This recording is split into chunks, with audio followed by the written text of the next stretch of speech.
Welcome back to the third episode of the Clutch Takes podcast. For the NHL side, we're going to get right into it.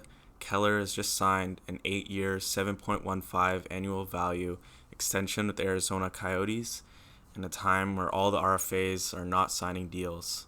Evan, what do you think of the deal? Well, I feel like it kind of reminds me of Nylander. I feel like Nylander set the market for players that are getting 50 to 60 points. And as well as this could we could see more RFAs signing in the next couple of days because the first one signed finally. Yeah, well, it's not at a high number, so I don't think it's encouraging for the other RFAs because Timo Meyer signed to a cheap deal and Aho signed a cheap offer sheet. So the three deals that have signed have been reasonable. And the people that Laine, Marner, and all those other Rantanen, everyone wants 10 plus mil. These are under 8 mil. Well, the thing that doesn't that kind of I don't know, the one that doesn't make sense for me is I don't know how Braden Point's not signed yet because he said he wants to stay in Tampa, which means he's got to take a discount so he can stay. Yeah, all the insiders think that Braden Point will sign first, but even Kyle Dubas was on doing interviews on Tim and Sid, and he said he's even confused by it. It's just the way the market's gone this year of all these big name RFAs are RFAs all at the same time, and once training camp opens, I feel at least a few of them will sign. I don't think all of them, but a few.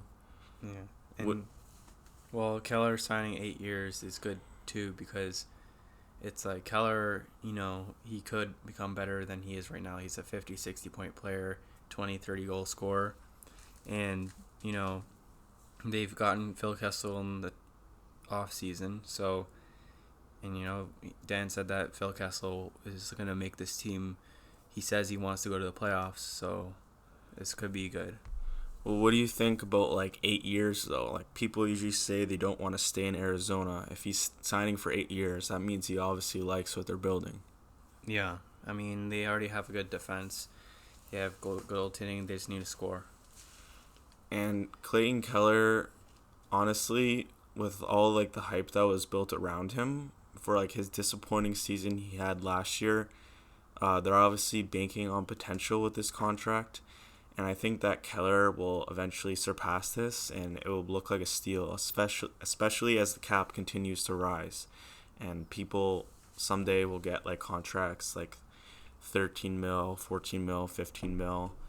I feel this 7.15 is a good contract and over a long period of time.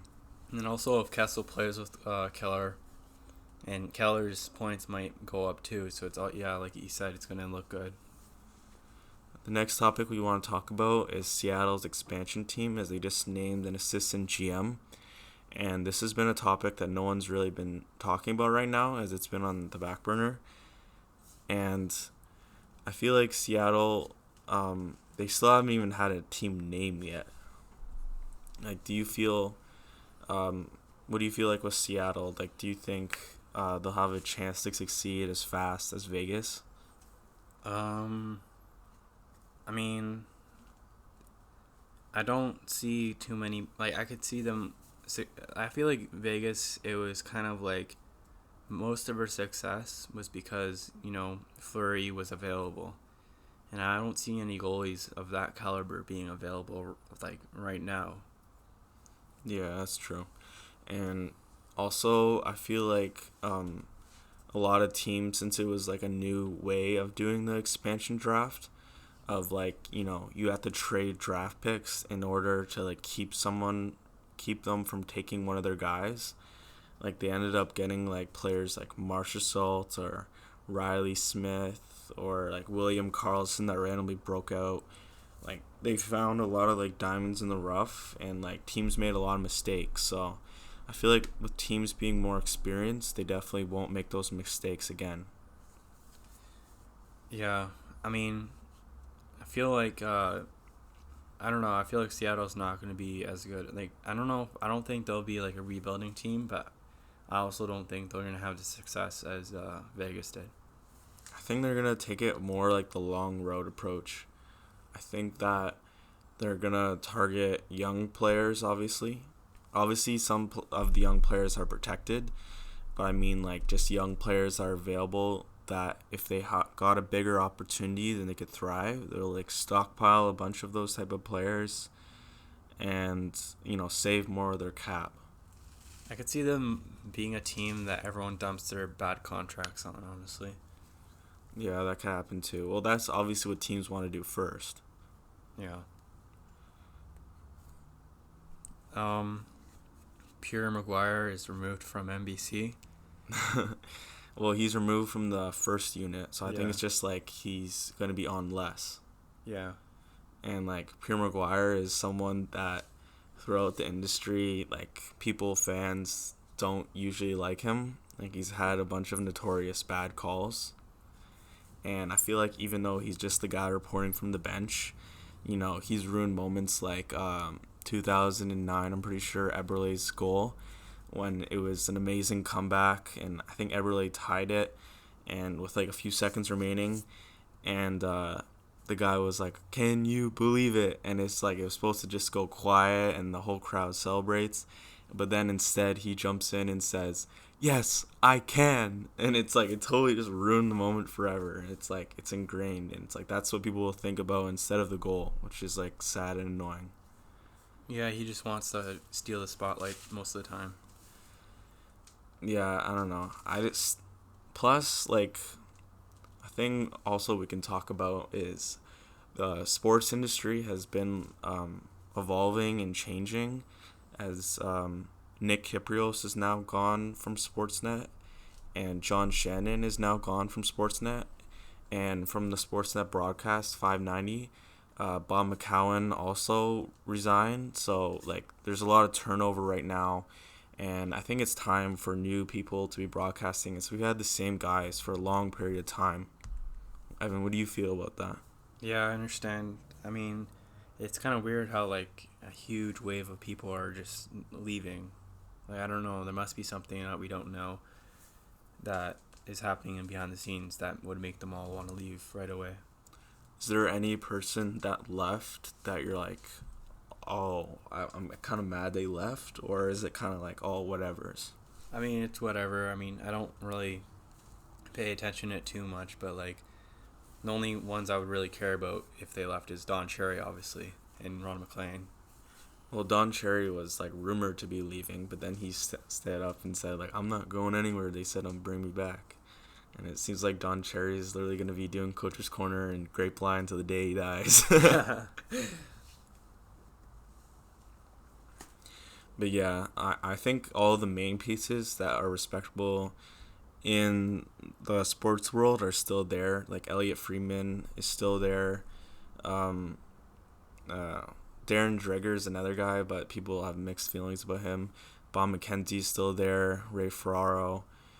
I think they still have a good group, and we'll see if anyone good steps into their places. Yeah, and apparently everyone keeps on saying like Montreal has plans and that like they're gonna make some moves before the season starts.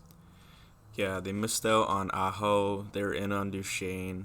It seems like they want to make like a splashy move, but all the rumors that have come recently has been from wanting to improve their defense. That's where like the rumors of like Jake Gardiner come from, and like Jake Gardiner was said to be, I don't know, not interested or wasn't thinking about them as a main option. But there's also rumors about Ristolainen. Yeah, Ristolainen too. And honestly, like me and Evan always talk about how Bergevin, anytime it's the draft, free agent frenzy at the day one, the trade deadline, anytime there's like a moment where Bergevin can make a move to improve his team, he will. So how this summer's been really quiet for Montreal is just not like Bergevin. And Evan, what do you see like Bergevin doing to improve the team? I feel like they want to make another like playmaking defenseman, and even though I wouldn't like it, I feel like they probably would sign someone like Gardiner because they need someone in the back end other than Weber that has like a power play like specialist because their power play was really bad last year, and I think they want to like improve their D as well as their power play in the same move. I actually think that Ristolainen would be worth it. Well, it depends like if he's like as bad as people say on defensive end. Well, he had the worst plus minus in the entire NHL. That's not really intriguing. I mean, like, he got 40 plus points, even though Buffalo was not on the worst team in the league, even though they're pretty awful in the second half. Ristolainen, if you compare him to Garner, I'm pretty sure he's under contract at a reasonable rate for at least a few more years. And he's come out and said that he's lost the love of the game. Kind of like how Ryan O'Reilly said in Buffalo. It's like, I wonder what's happening in Buffalo. It's like everyone plays on Buffalo and they get depressed. They're like, we're not making the playoffs. We're not wanting to win. I lost the love of the game. I want to quit. Yeah. And then we obviously saw what happened to Ryan O'Reilly. He goes to the Blues and he wins the Conn Smythe. And he's back to his old self. And Ristolainen is a player. He's a big body, offensive specialist. And I think it kind of just fits Montreal's MO because I'm pretty sure Max Domi, because he was having uncharacteristically bad season, and he comes to Montreal and he obviously has way more love of the game and he's like making chirps at Toronto. And I just feel like the same thing would happen with Ristolainen in a big market like Montreal. Well, I guess like Bergevin loves those experiments, but I mean, I don't think it would cost too much. Well, yeah, I mean, if you could get Ristolainen without giving up like big name prospects, no, Suzuki or Paling or anything like that is not on the table. Yeah. Well, Buffalo seems like they want to get rid of Ristolainen, so because they already have a really good decor other than him. Well, Buffalo is near the cap now, so people are saying like since they're so heavy on the right side, that they could be like a team that trades Ristolainen for like either like a top 6, top 9 forward, and then they bring in Gardner. Who would Montreal give away that was like in the top 6, top 9 role? Like a player like Denault or maybe like they have too many centers, so maybe like Denault and like a couple picks, because Denault's still he got like 40, 50 points like the past 3 years. So I mean, he's a really good French second, third line center, which Buffalo needs because Middlestat didn't turn out to what they thought he would be. Yeah, and I think Buffalo would do well with a trade like that. Moving on to the NBA side of things, there's been a lot of talk of Melo and KD and Kyrie they're pushing for him to be on Brooklyn. And I honestly think with KD out and also, who was it that got suspended? Kurukus? No, Kuruks. But he got arrested. Oh, but it was someone else though. Well, I don't know. Wilson Chandler. Oh, okay. Wilson Chandler, he took a drug, so he's out 25 games. Yeah. So all of a sudden, they actually have a need for a small forward, power forward type player. And I think that Melo would be a good fit on the Brooklyn Nets, honestly. I just want it to happen. I feel like it could show people that he can still play at a good role player for the next 2 or 3 years maybe. Or, at least to get one more year in so he can retire his jersey. Another team that Melo is talked about is either 76ers. Do you see that or no? I don't really see that. No. They already have too many players that need shots. I just think Melo, they're just gonna make him like a JJ Redick or something, which he's not. He needs some touches to get in the groove. I don't see that as a fit. Well, yeah, I mean, they just want him because their bench is not very good. Still not strong enough. I think the Bucks were also interested. The Bucks would be a better fit, but I still don't like it. I just think Brooklyn is the best fit for Melo. And I think we've seen all those videos of Melo in the gym and the 99 overall gym And like obviously that doesn't mean anything because like anyone can score a bucket in the gym, but I mean like I feel like this is like a bad thing that's happening in the NBA is that including J.R. Smith is players that like teams around the league just don't like their persona. Like they take away the skill area of it and just like kind of blackball you from the NBA. It's like I don't care how good you are, you're not being on my team because I don't like you. Yeah. I don't like that. I don't, people want to see the best players in the league, and players like J.R. Smith or Carmelo Anthony definitely should be in the league. And I just don't like how the NBA blackballs players. What do you think about the NBA doing that? Yeah, it's kind of annoying because like those players have uses in like different types of teams. It doesn't mean I don't think every team should like like not take them. I feel like some teams would have use for them. So it's like you're losing out on a player that you might need. Yeah.